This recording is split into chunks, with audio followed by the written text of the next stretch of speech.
저는 오늘 읽어드린 에스겔서 36장 16절에서 31절까지 말씀을 가지고 인생의 해답은 결국 성령님이십니다. 이 같은 제목으로 하나님의 말씀을 전가하도록 하겠습니다. 제가 지난 수요일날 신명기를 강의하면서 저는 솔직히 그렇게 아멘을 강조한 사람이 아니거든요. 그런데 그 신명기에 보면 에벨산과 그린신산에 서서 하나님께서 말씀을 선포할 때 각 지파별로 아멘으로 크게 화답할 것을 하나님께서 명령하셨습니다. 아멘은 내가 그렇게 될 것을 믿습니다 라고 고백하는 것이죠. 그럴 때 그 말씀과 은혜가 우리 삶에 주어지게 되는 것입니다. 제가 왜 이런 말씀을 드리냐면 지난 주일날 우리 하경 형제가 그렇게 믿으십니까?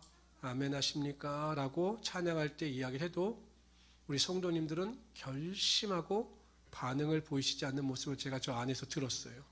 그럼 여러분 찬양 인도하는 분들도 별로 신이 나지 않아요. 여러분이 찬양할 때 같이 손 들고 찬양하고 기뻐하며 찬양하고 큰 소리로 찬양하고 아멘으로 찬양할 때 그 찬양과 예배 가운데 하나님의 은혜와 능력이 임하게 되는 것입니다. 말씀을 들을 때도 이게 내 말씀이다 라고 하면 그렇게 될 것을 믿습니다 라고 선포할 때 말씀이 우리의 삶의 능력이 될 수가 있는 것입니다. 그래서 여러분 우리 성도들 앞으로 아멘을 잘 하시는 우리 성도들이 되시기를 주님으로 축원합니다. 성령의 인물 중에서 사도 바울 같은 경우는 그분의 행적을 볼 때 우리의 믿음이 과연 그분의 믿음에 범접할 수 있을까라고 하는 의문이 듭니다. 그만큼 사도 바울의 믿음은 너무 성숙한 믿음이었기 때문에 감히 그분의 믿음이 우리의 삶의 기준이 될 수밖에 없는 것이지 우리가 과연 그분처럼 똑같이 살아가고 싶다라고는 고백할 수가 없습니다. 그런데 복음서에 나타나는 베드로 사도 같은 경우에는 좀 예외입니다. 왜냐하면 실수도 많고 약점도 많기 때문에 베드로 사도를 보면서 우리가 믿음의 위로를 받기도 합니다. 베드로 사도의 그 연약한 믿음을 보여주는 가장 극적인 사건은 예수님께서 체포당하시기 직전 그리고 체포당하신 뒤에 나타납니다. 예수님께서 사도 베드로와 야고보와 요한을 데리고 마지막에 겟세마네 동산에 기도하러 오르십니다. 그리고 베드로와 야고보와 요한에게 이렇게 말씀하셔요. 시험에 들지 않게 깨어 기도하라. 마음은 원이로되 육신이 약하도다. 예수님께서는 베드로와 야고보와 요한에게 말씀하시기를 깨어 기도해야 된다. 왜냐하면 너희가 마음에는 원이 있을지라도 너희 육신이 연약하여 마음의 원대로 되지 않기 때문이다 라고 말씀하셨습니다.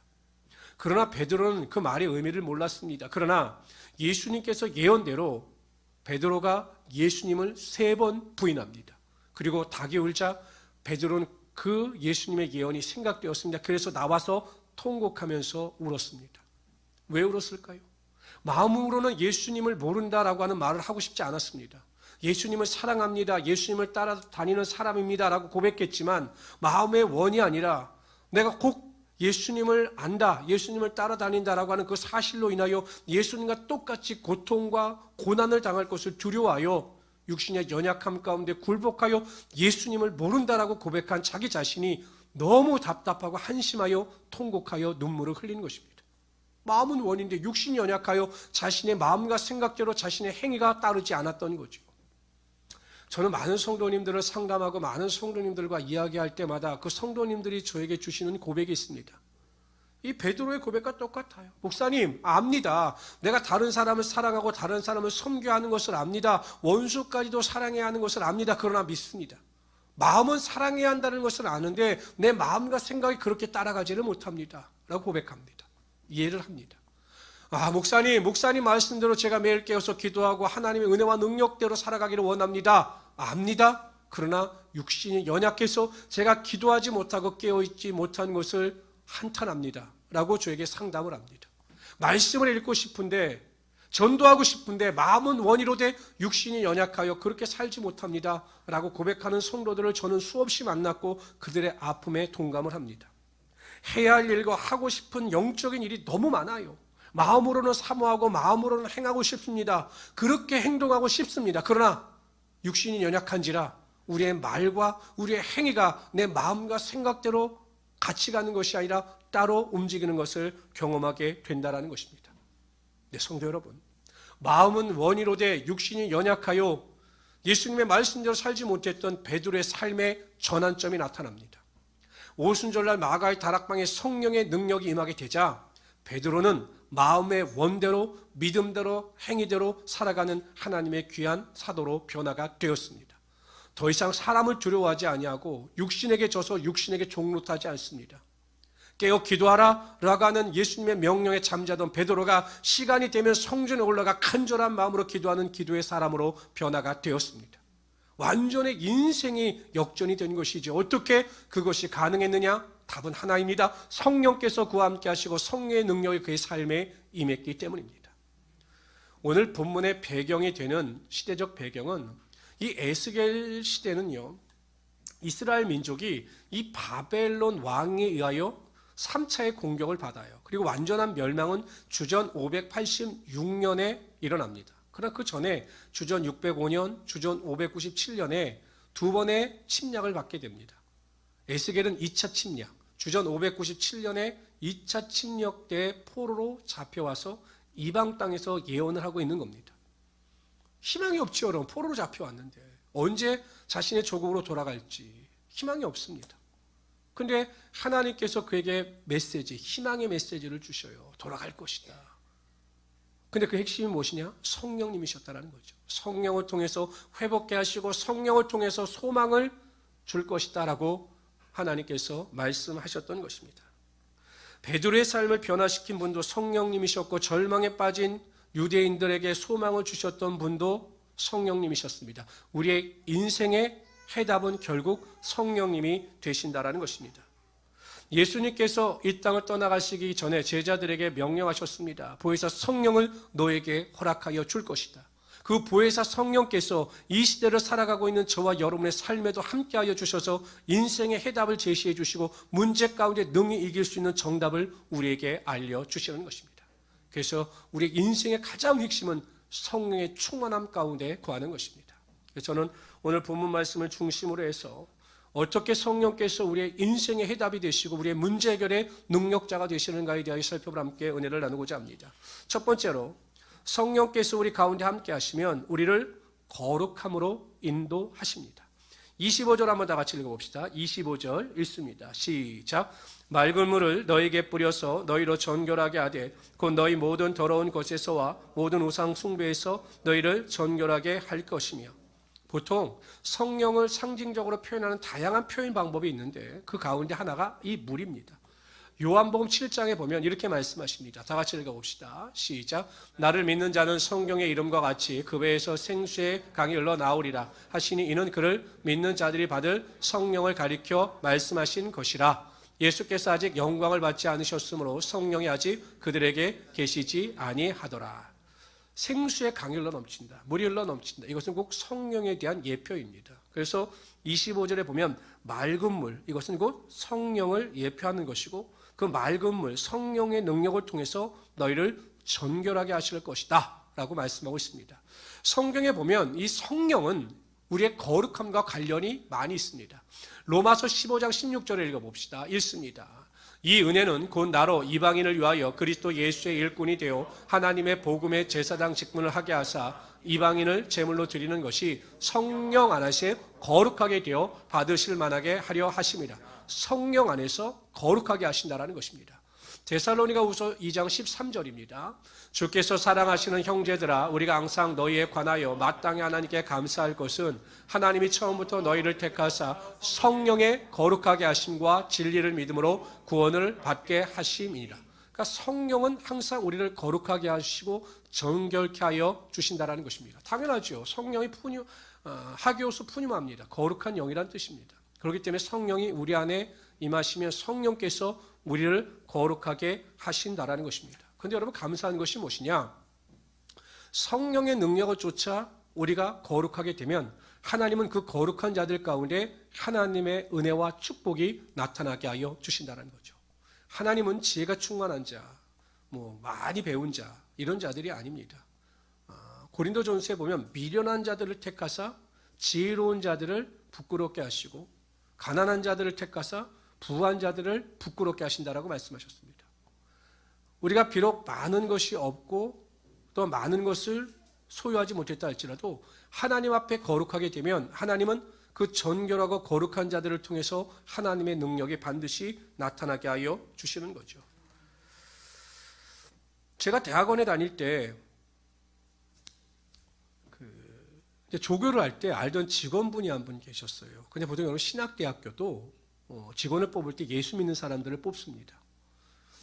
그런데 이 집사님은 뭐 결혼도 했지만 교회는 다니는데 제가 보기에는 그렇게 믿음이 있는 분은 아니셨어요. 왜냐하면 저한테 가끔 와서 뭐 어저께 술도 많이 먹어서 힘이 들다 당구를 쳤는데 뭐 당구장 짜장면이 최고 맛있는 짜장면이다. 맨날 이런 이야기를 주로 하셨거든요. 그래서 제가 아이고 교회 다니 집사님인데 그러시면 되겠습니까? 라고 이야기하지만 나는 괜찮아요. 왜냐하면 우리 어머님이 권사님인데 나를 위해서 얼마나 많이 기도하신 저는 그 기도 덕으로 살아갑니다. 뭐 이렇게 말하시는 분이었거든요. 그리고 15년 정도 이제 제가 목회 사역을 하면서 헤어졌습니다. 근데 제가 이제 지방에 일을 하면서 임원이니까 어느 교회에서 이제 장로 임직에 대한 서류를 받았는데 딱 보니까 그 15년 전에 그분인 거예요. 제가 생각하기엔 그 상황에 그때 상황만으로 봤을 때 이 사람은 절대 장로를 받을 만한 사람이 아니었는데 어떻게 이 사람이 안수 집사가 되고 장로가 됐는지 너무 궁금했던 거죠. 그래서 제가 이제 서류를 받고 면접을 한 날 그분이 이제 오셨습니다. 그분도 저를 보고 깜짝 놀라죠. 왜냐하면 자신의 과거의 모든 것을 알고 있는 사람이 딱 앉아 있으니까 얼마나 당황하겠습니까? 저를 보더니 이렇게 말하지 말라고. 제가 여쭤봤어요. 집사님, 안수 집사님이요 그때는. 내가 궁금한 게 있는데 학교에서 교직원 생활을 하고 지금도 이제 교직원으로 계시니까 그때는 그렇게 믿음이 없고 그런데 어떻게 이렇게 장로 직분까지 받을 수 있게 됐습니까? 내가 여쭤봤어요. 궁금해서. 나는 집사님이 장로가 될 거라고는 감히 상상도 하지 못했습니다. 이렇게 물어봤거든요. 그랬더니 이분도 이제 그렇게 이야기해요. 목사님, 나도 목사님이 목사가 될 줄 상상도 못했어요. 이러는 거예요. 그건 나는 제껴놓고 난 너무 궁금해서 물어봤어요. 어떻게 됐냐고. 그랬더니 이분이 간증을 합니다. 주일날 이제 교회는 나와야 되니까 또 방송실 직원이니까 목사님 설교 뭐 장을 다 하고서 이제 딴짓을 하고 있는 거죠. 매일 은혜가 없으니까 말씀을 들으면서도. 근데 어느 날 갑자기 목사님이 딱 이렇게 말씀을 하시는데 갑자기 문 밖에서 누가 큰 소리로 자기 이름을 부르더라는 거예요. 누구야? 누구야? 너 도대체 뭘 하고 있는 거야? 이렇게 부르시더라는 거예요. 그래서 자기가 이제 문을 열어봤더니 아무도 없더라는 거죠. 근데 큰 소리가 또 2번씩이나 들린 겁니다. 누구야? 뭐 하는 것이야? 막 이 소리가 들린다는 거예요. 그 순간 깨달은 거죠. 이건 하나님께서 나를 부르시는 거구나. 그래서 갑자기 그 방송실 바닥에 무릎을 꿇고 기도하고 싶은 마음이 생겨서 기도를 하기 시작했다는 거예요. 그랬더니 성령의 능력이 임하게 되고 자신이 지은 모든 죄를 회개하고 그 다음부터 자신이 완전히 거듭난 하나님의 사람으로 살아가게 되었다라고 저에게 고백을 하였습니다. 지금은 하나님께서 물질의 축복도 주셔서 집도 사고 엄청난 능력을 맛보고 있다. 이렇게 고백을 하였습니다. 성도 여러분, 하나님은 거룩한 자를 찾으셔요. 성령의 능력으로 말미암아 거룩한 자를 찾으시고 그의 삶에 하늘의 권세와 능력으로 함께하여 주시는 것입니다. 다니엘 같은 경우 보십시오. 왕의 진미를 거부합니다. 왜냐하면 우상에 드린 제물로 자기를 더럽히지 않기를 작정하고 하나님 앞에서 거룩하기로 작정하고 그렇게 살아갑니다. 그때 하나님께서 사자굴 에서 그를 건져내 주시고 메대와 바사, 바벨론 두 왕국에 이어서 총리가 될 수 있을 만큼의 큰 축복과 은혜와 능력을 허락하여 주셨던 것입니다. 마태복음 6장 33절에 이렇게 말씀하셔요. 그런즉 너희는 먼저 그의 나라와 그의 의를 구하라. 그리하면 이 모든 것을 너에게 더하시리라. 하나님의 나라와 의를 구하라고 하는 것은 하나님의 뜻대로 거룩함을 쫓아 살아가라는 것입니다. 우리가 하나님 안에서 거룩함을 쫓아 살아가게 될 때 우리의 생존에 필요한 먹을 것과 입을 것과 마실 것 모든 것을 책임져 주시고 하나님의 능력이 반드시 우리 삶 가운데 임하게 하여 주시는 거죠. 우리는 먼저 자꾸 먹을 것, 입을 것, 마실 것을 찾아 헤맵니다. 그러지 말라라는 것입니다. 일의 순서를 분명히 정하고 하나님의 거룩함의 능력을 쫓아 성령 충만함 가운데 살아가게 되면 하나님께서 모든 것을 예비하여 주셔서 우리의 필요를 채워주시고 하나님의 능력이 임하게 하여 주시는 것입니다. 그래서 우리 모든 성도님들은 정말 이 세상을 살아갈 때 쉽진 않지만 하나님께서 예비하신 은혜와 능력을 누리기 위하여 성령 충만함 가운데 거룩함을 가지고 살아갈 수 있는 귀한 성도들이 되시기를 주님의 이름으로 축원합니다. 뿐만 아니라 하나님은 거룩한 자를 택하셔서 그 기도 가운데 응답하여 주시는 것입니다. 하나님은 악인의 기도가 아니라 의인의 기도 가운데 큰 능력이 나타나게 하여 주시는 것입니다. 야고보서 5장 16절에 보면 이러므로 너희 죄를 서로 고하며 회개하라는 것입니다. 너희 죄를 서로 고하고 회개하라는 것입니다. 그리고 병 낫기를 위하여 서로 기도하라. 의인의 간구는 역사하는 힘이 많으니라. 거룩한 자가 기도할 때 하나님께서는 하늘의 문을 여시고 구하는 것이나 생각하는 것보다 넘치도록 하나님의 영광이 능력이 나타나게 하여 주시는 것입니다. 우리 안에 죄가 있고 회개하지 못한 더러움이 있다면 아무리 기도해도 그 기도의 권세와 능력은 나타나지 않습니다. 그러나 성령 충만함 가운데 하나님의 전결함을 받아 거룩하고 순결한 마음을 가지고 하나님 앞에 기도하면 능치 못할 일이 없는 것이고 불가능을 가능케 하시는 하나님의 기도의 능력이 우리의 삶 가운데 반드시 임하게 될 것입니다. 그래서 우리 모든 성도님들은 의심하지 말고 거룩한 은혜 가운데 전결함의 능력을 쫓아 성령 충만한 가운데 기도하심으로 모든 기도 응답을 체험하며 살아가시는 하나님의 귀한 성도들이 되시기를 주님의 이름으로 축원합니다. 두 번째로요, 성령께서 우리 가운데 함께 하시면 우리의 삶에 순종의 능력이 나타나게 하여 주신다라고 하였습니다. 우리 26절, 27절 다 같이 한번 읽어봅시다. 읽습니다. 시작. 또 새 영을 너희 속에 두고 새 마음을 너희에게 주되 너희 육신에서 굳은 마음을 제거하고 부드러운 마음을 줄 것이며 또 내 영을 너희 속에 두어 너희로 내 율례를 행하게 하리니 너희가 여기서 보면 새 영, 26절의 새 영, 27절의 내용은 다 성령님이십니다. 성령을 의미하는 것입니다. 하나님의 새 영이 임하게 되면 굳은 마음, 이 굳은 마음은 우상을 섬기고 하나님 말씀에 불순종하는 마음입니다. 그 마음이 부드러운 마음, 옥토, 하나님의 말씀에 절대 순종하는 마음으로 바뀐다라는 것입니다. 그러니까 여러분, 내가 순종해야지 하지만 순종이 안 될 때 성령의 능력을 받게 되면 하나님께서 우리의 마음을 기경하셔서 순종할 수 있는 부드러운 마음으로 변화시켜 주신다는 것입니다. 그리고 영을 부어주셔서 하나님의 말씀에 절대 순종하게 하여 주신다는 것입니다. 하나님께서 기드온에게 하나님의 천사를 통하여 보내주시고 그에게 이스라엘 민족을 미디안의 압제에서 구원해내라 이렇게 말씀하셔요. 근데 기드온은 능력이 없는 사람입니다. 자신이 생각하기에도 자신은 그 지도자가 될 만한 그릇이 안 되는 사람이에요. 그래서 거부합니다. 집안도 별로고 내 능력도 별로니까 나 못하겠습니다. 하나님께서 강권적으로 말씀하시니까 이 기드온이 마지못해 표적을 구하죠. 양털을 가져다가. 그래도 의심이 많아요. 그런데 하나님께서 이 기드온에게 하나님의 성령, 하나님의 신을 부어주시니 그가 나팔을 불면서 군사들을 모집하기 시작합니다. 여러분, 성령의 능력이 임하면 자신의 조건을 따지지 않아요. 하나님께서 믿음을 부어주시는 겁니다. 성령의 능력이 임하면 환경을 바라보지 않냐고 사람을 바라보지 않냐고 하나님께서 믿음을 부어주셔서 하나님의 말씀에 절대 순종하게 하여 주시는 것입니다. 근데 하나님이 몇 명을 데리고 전쟁에 나가라고 명령하시냐면 300명이에요. 300명. 미디안 군사는 13만 5천 명입니다. 이게 전쟁의 싸움이 되겠습니까? 안 되죠. 그러나 하나님께서 그에게 믿음을 주시고 그가 하나님의 말씀에 순종했을 때 미디안 군사 13만 5천 명을 물리치는 하나님의 능력이 나타나게 하여 주셨습니다. 성도 여러분, 우리가 하나님의 말씀에 순종하기 위해서는 성령의 능력이 필요합니다. 성령 충만을 받게 되면 세상에 감당할 수 없는 믿음이 우리의 삶 가운데 나타나게 되는 것이죠. 제가 목회자로서 목회를 하다 보면 여러분도 마찬가지잖아요. 막 신앙이 좋을 때가 있고 막 신앙이 곤두박질 칠 때가 있고 막 항상 성령 충만하십니까? 항상 성령 충만하신 분들만 한번 아멘 해보시기 바랍니다. 항상 성령 충만하십니까? 한 분은 있을 줄 알았는데 그래도 신앙이 목회자도 마찬가지예요. 목회자도 어떤 이야기를 들으면 참 기분도 좋고 막 믿음이 막 올라갔다가 틀림없어요. 제가 기도 생활이나 말씀 생활을 조금만 등한시하면 또 신앙이 떨어져서 환경을 보고 낙심하고 원망하고 불평합니다. 제가 얼마 전에 우리 그 교육자들 수련회가 있어서 갔다 왔는데 사모님 한 분이 저를 잘 안다고 생각했던 그분이 갑자기 저에 대해서 물으시는 거예요. 뭐 부모님은 어떠시냐, 형제들은 어떠냐, 뭐 처갓집은 어떠냐, 뭐 이렇게 다 물어보시는 거예요. 이분이 왜 이걸 물어보시나? 제가 이제 사실대로 이야기했죠. 뭐 어쩌고 저쩌고 저쩌고 어쩌고 뭐 이렇습니다. 근데 갑자기 저를 보더니 불쌍한 표정으로 바라보는 거예요.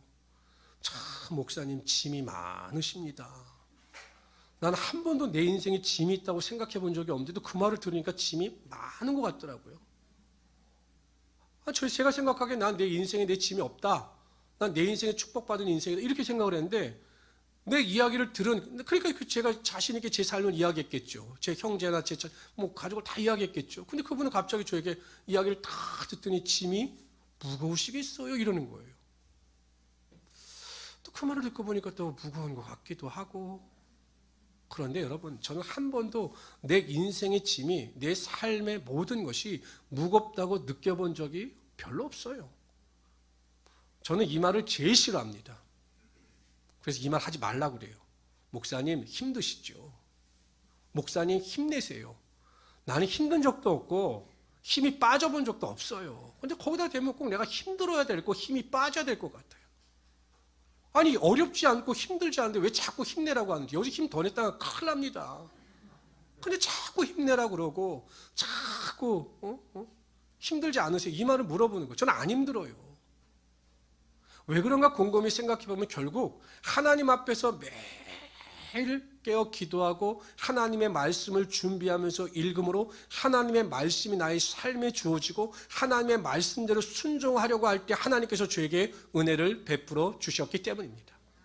저는 그 생각을 했어요. 왜 하나님께서 나를 목회자 삼으셨을까? 하나님 왜 저를 목사 삼으셨습니까? 목사들 많은데 왜 하나님께서 저를 목회자 삼으셨어요? 이런 생각을 해봤습니다. 근데 하나님 이런 마음을 주시더라고. 너 목사 안 했으면 큰일 날 뻔했다. 왜냐하면 저는 정말 목회자를 안 했으면, 정말 목회자의 길을 들지 않았더라면 아마 안수 집사도 못 됐을 것 같아요. 워낙 사람을 좋아하고 놀기를 좋아했기 때문에 여러분들처럼 이렇게 온전히 주일 성수도 못 됐을 것 같아요. 하나님께서 그것을 아시고 제 코를 깨서 너는 이 길을 걸어가야 돼. 매일 기도해야 돼. 내 옆에 붙어 있어야 너는 내가 원하는 믿음의 길을 걸어갈 수 있어. 그래서 목회자를 만들어 주셨고 저에게 성령 충만함의 능력을 통해서 하나님과 동행하며 말씀에 순종할 수 있는 은혜를 베풀어 주셨던 것입니다. 성도 여러분, 내 힘으로 할 수 있는 것은 아무것도 없어요. 믿음의 경지에 이르게 되면 결국 우리가 고백할 수 있는 것은 하나님, 나는 아무것도 할 수 없습니다. 하나님께서 나를 도우셔야 내가 하나님의 말씀에 순종할 수 있는 것이고 하나님께서 나를 도우셔야 하나님의 뜻대로 살아갈 수 있습니다. 하나님 나를 도우시옵소서. 이런 기도가 나오게 되어 있다라는 것입니다. 그래서 저는 우리 모든 성도님들이 하나님의 말씀에 순종하기 위해서 매일 성령의 충만함을 주십시오. 성령의 능력을 주십시오. 영에 속한 사람이 되게 하여 주십시오. 라고 깨어 기도할 수 있는 우리 귀한 성도들이 되시기를 주님의 이름으로 축원합니다. 그런데 하나님의 정말 좋으신 하나님이 무엇이냐? 우리가 하나님의 말씀에 순종하고 하나님의 뜻대로 살아가게 되면 우리에게 감당할 수 없는 하나님의 축복과 능력을 허락하여 주신다는 것입니다. 28절 한번 읽어봅시다. 28절 있습니다. 시작. 내가 너희 조상들에게 준 땅에서 너희가 거주하면서 내 백성이 되고 나는 하나님의 말씀대로 순종하면 우리가 하나님의 백성이 되고 하나님은 우리의 하나님이 되신다라는 것입니다. 우리의 하나님이 되신다라고 하는 것은 우리의 보호자가 되어주시고 우리의 인도자가 되어주시고 우리의 삶을 책임져 주신다라는 것입니다. 이게 얼마나 큰 축복입니까? 말씀으로 만물을 창조하시고 이 세상의 주관자이신 하나님께서, 전지전능하신 하나님께서 우리 주인이 되어주시고 우리의 보호자가 되어주신다면 우리에게는 능치 못할 일이 없게 된다는 것이죠. 하나님께서 반드시 우리를 일으켜 세우시고 하나님의 능력으로 붙잡아 주시는 것입니다. 그래서 시편 기자는 이렇게 고백합니다. 야곱의 하나님으로 자기 도움을 삼으며 여호와 자기 하나님에게 그 소망을 두는 자는 복이 있도다. 하나님을 우리의 도움으로 삼을 수만 있다면, 그래서 하나님께서 우리의 보호자가 되어주시기만 한다면 우리의 인생은 하나님께서 책임져 주시고 항상 쉴만한 물가로 우리의 삶을 인도하여 주실 것입니다. 두 번째로 하나님께서 어떠한 축복을 주시느냐, 29절 30절 한번 읽어봅시다. 다 같이 읽어봅시다. 시작. 내가 너희를 모든 더러운 데에서 구원하고 곡식이 풍성하게 하여 기근이 또 나무의 열매와 밭의 소상을 풍성하게 하여 너희가 다시는 기근의 욕을 여러 나라에 당하지 아니하게 하리니. 무슨 말씀입니까? 기근을 당하지 않는다는 거예요. 기근. 가뭄을 당하지 않는다는 것입니다. 그러니까 여러분, 우리 인생의 주변에 기근이 일어나고 문제가 발생해도 하나님께서 하나님의 말씀대로 살아가자는 택하여 주셔서 그 삶을 풍성하게 하여 주신다는 것입니다. 시편 1편 1절 3절은 이렇게 고백합니다. 복 있는 사람은 악인의 길을 쫓지 아니하며 죄인의 길에 서지 아니하며 오만한 자리에 앉지 아니하고 오직 여호와의 율법을 즐거워하여 그 율법을 주야로 묵상하는 자로다. 저는 시냇가에 심은 나무가 과실을 맺으며 그 잎사귀가 마르지 아니함 같으니 그가 하는 모든 일이 다 형통하리로다. 그 잎사귀가 마르지 않아요. 가뭄이 와도 하나님의 말씀에 뿌리를 내린 자에게는 하나님의 형통의 축복이 반드시 임하게 하여 주신다는 것입니다. 우리는 인생의 기근을 만날 때가 있어요. 지금도 여러분 코로나 사태로 인하여 우리가 어떻게 보면 인생의 기근을 만나지 않았습니까? 제 주변이나 우리 성도들도 마찬가지고 직장의 문제라든지 사업장의 문제라든지 경제적인 문제라든지 이 코로나로 인해서 많은 인생들이 기근을 만나고 그 기근 때문에 우리가 탄식하고 또한 고통의 신음을 내는 것 아니겠습니까? 당연합니다. 누구나 다 기근을 만날 수가 있습니다. 그러나 누구나가 다 기근을 만난다고 해서 누구나가 다 기근으로 인하여 실패하거나 넘어지지는 않는다라는 것입니다.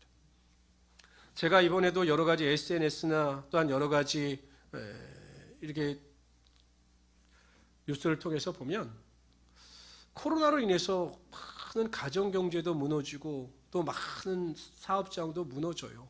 저는 경제가 어렵다고 하는 그 경제 어렵다는 그 직격탄을 어디서 보냐면 우리 그 교회 주변에 있는 상가를 돌아다녀 보면 압니다.